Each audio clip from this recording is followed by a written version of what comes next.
안녕하세요. 장호경제교수입니다. 오늘은 금융위원회에서 발표한 기업 밸류 프로그램에 대해서 살펴보도록 하겠습니다. 취지는 이런 겁니다. 우리나라가 주요국에 대비해서 현재의 낮은 PBR 등 우리 증시가 저평가되었다. 이 저평가된 것을 어떻게 해소를 할 수 있을까? 이 방안을 마련하는 프로그램을 만들겠다. 이런 뜻이 됩니다. 그럼 주요국 대비 현재의 낮은 기준이 PBR이라고 하는데, 이 PBR이 무엇인가에 대해서 한번 살펴보도록 하겠습니다. PBR은 아주 간단합니다. 내 총 자본이 100억이다. 총 자산이라고 그러죠. 그럼 남의 빚도 내 자산이니까 부채가 50억이고 순수 내 자본이 50억이다. 이렇게 되면은 부채는 제외하고 순수 내 자본에서 주식수를 나누니까 1만 원이 나온다. 이게 바로 장부가 가치라고 합니다. 이 장부가 가치에서 현재 주가가 시중에 9,000원에 거래가 된다. 그러면은 이 PBR은 0.9가 되는 겁니다. 이 장부가 가치보다 더 낮구나. 그래서 굉장히 저평가되어 있다. 이렇게 볼 수가 있습니다. 물론 PBR을 가지고 저평가되었다, 고평가되었다고 100% 판단을 할 수가 없지만, 그래도 보편적인 기준이 장부가 가치보다 더 낮으니까 굉장히 밸류가 낮은 위치에 있다. 이렇게 볼 수가 있겠죠. 결국 이 낮은 PBR을 올릴 수 있는 방법은 주가가 올라가야 됩니다. 그 주가가 올라가기 위해서는 어떻게 해야 됩니까? 물건을 많이 팔아야 되고, 그 다음 영업이익이 발생하고 세금을 내고 난 당기 순이익이 많이 올라와야 주가도 같이 올라가는 겁니다. 그래서 상장사 이사회가 중요하죠. 그죠? 최고 결정 기관이니까 스스로가 기업 가치가 저평가된 이유를 분석해서 대응 전략을 수립한다. 이렇게 되어 있습니다. 여기 보니까 또 아까 말씀드린 PBR 말고 ROE가 나오네요. ROE도 아주 간단합니다. 아까 부채와 자기 자본이 있었습니다. 그죠? 자기 자본 대비 수익률을 얼마나 내냐 이겁니다. 이 50억을 가지고. 그래서 워런 버핏 같은 유명한 투자가는 ROE가 10% 이상 되는 데만 투자를 한다. 이런 거죠. 그만큼 이익을 많이 내고 있다. 이런 결론을 낼 수가 있겠습니다.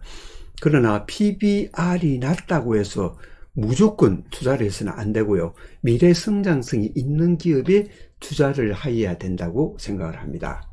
저평가된 PBR 1 미만의 주식들이 많이 올랐죠. 제가 녹음을 하는 시점 1월 31일 기준으로는 조금 더디게 올랐습니다만, 아무튼 지금 이 자료는 시가총액 1조 원 이상인데 PBR이 1 미만인 기업을 분류해 보니까 거의 한 100개 가까이, 100개 기업 가까이 이렇게 됩니다. 우리나라 상장사가 한 2200개 정도 되니까요. 2200개 가운데서도 1 미만인 기업, 특히 1조 이상의 대형 기업에서도 한 100개 정도가 있더라. 이렇게 볼 수 있겠습니다.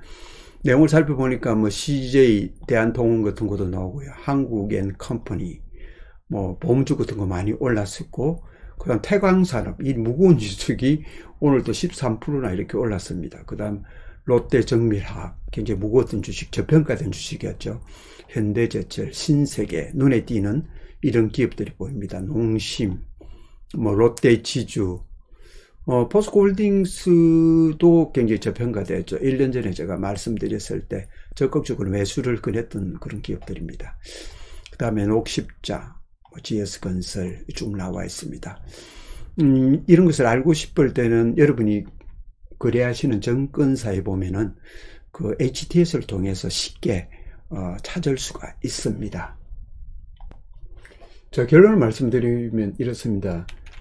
PBR이 낮은 기업이 PBR이 높아진다는 것은 그만큼 기업 가치가 올라간다는 것이죠. 물론 과도하게 높아지면 안 되겠지만, 이런 노력을 하기 위해서는 그 기업에 대해서 투자자들이 호감을 가지고 관심을 가지고 투자할 수 있는 매력이 있어야 된다고 생각합니다. 자, 정리하자면 이렇습니다. PBR이 낮은 기업을 PBR을 높게 만든다는 것은 그만큼 기업 가치가 좀 더 올라간다는 내용이죠. 물론 PBR이 과도하게 높으면 되지 않습니다. 여러분도 이제 PBR을 통한 투자를 하면 좋겠죠.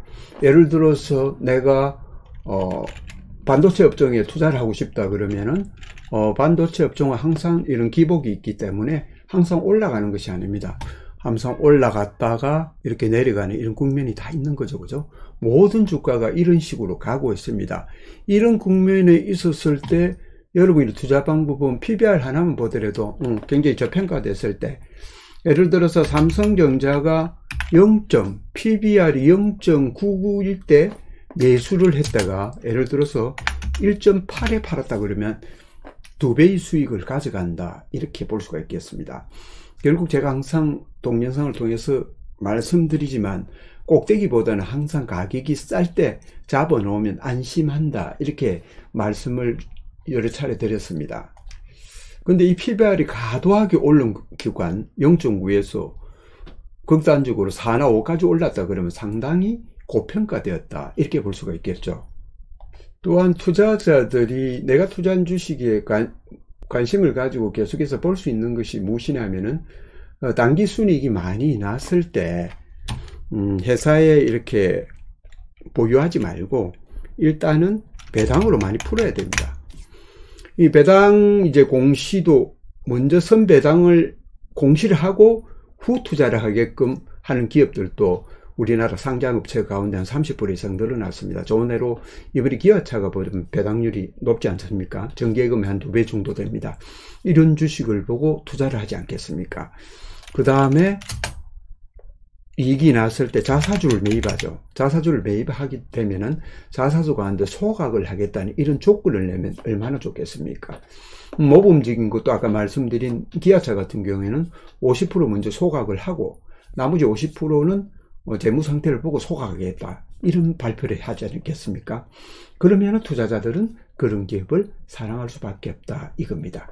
자, 우리나라도 조금씩 금융시장이 발전을 하고 있습니다만 아직 갈 길은 굉장히 멉니다.